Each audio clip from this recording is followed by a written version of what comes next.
আপনি আমাকে শুনতে পাচ্ছেন। হাবিব, স্কুলের শিক্ষার্থীদের উপস্থিতি কেমন দেখছেন? রাইট,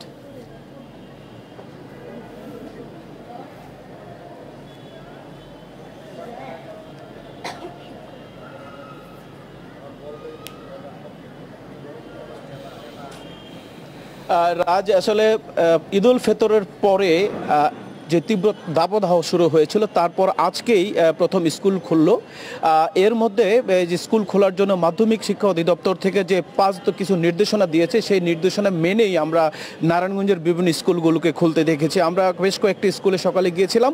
আমরা এখন আছি প্রিপারেটরি স্কুলে। যদি স্কুল কিছুক্ষণ আগে ছুটি হয়েছে, আমরা সেখানে দেখতে পেলাম যে সরকারের যেসব নিয়মকানুন দিয়েছিল যে অ্যাসেম্বলি করা যাবে না, ক্লাসের যে অংশটুকু রোদে থাকে সেই অংশটুকু যেন বাদ দেওয়া হয়, এবং এখন পদ্ধতির মধ্যে যে একটা গ্যাপ তৈরি হয়েছে স্বল্পকালীন, এটা শনিবারের মধ্যে অতিরিক্ত ক্লাস নিয়ে এরকম একটা আমরা নির্দেশনাগুলো মেনে তারা আসলে কার্যক্রম পরিচালনা করছে আমরা দেখতে পেয়েছি। পাশাপাশি আপনি যে কথা, প্রথম দিনের আসলে উপস্থিতির হার শতভাগ না থাকলেও সন্তোষজনক একটা পর্যায়ে ছিল। রাজু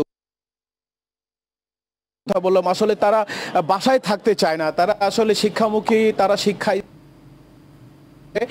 তারা বেশ কমফোর্ট ফিল করে। আমরা অভিভাবকদের সাথে কথা বলেছিলাম, আসলে তারা বাসায় বসে স্টুডেন্টদেরকে যতটুকু না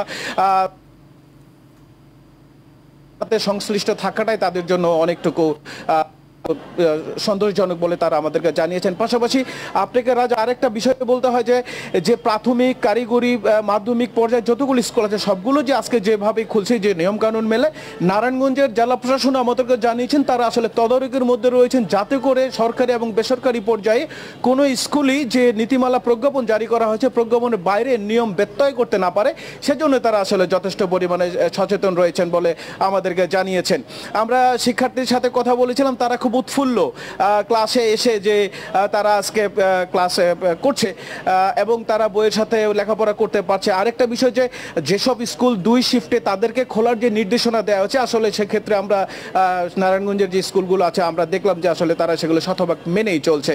রাজা, নারায়ণগঞ্জ থেকে এই ছিল আমার কাছে সর্বশেষ। জি হাবিব, আপনাকে অসংখ্য ধন্যবাদ। দর্শক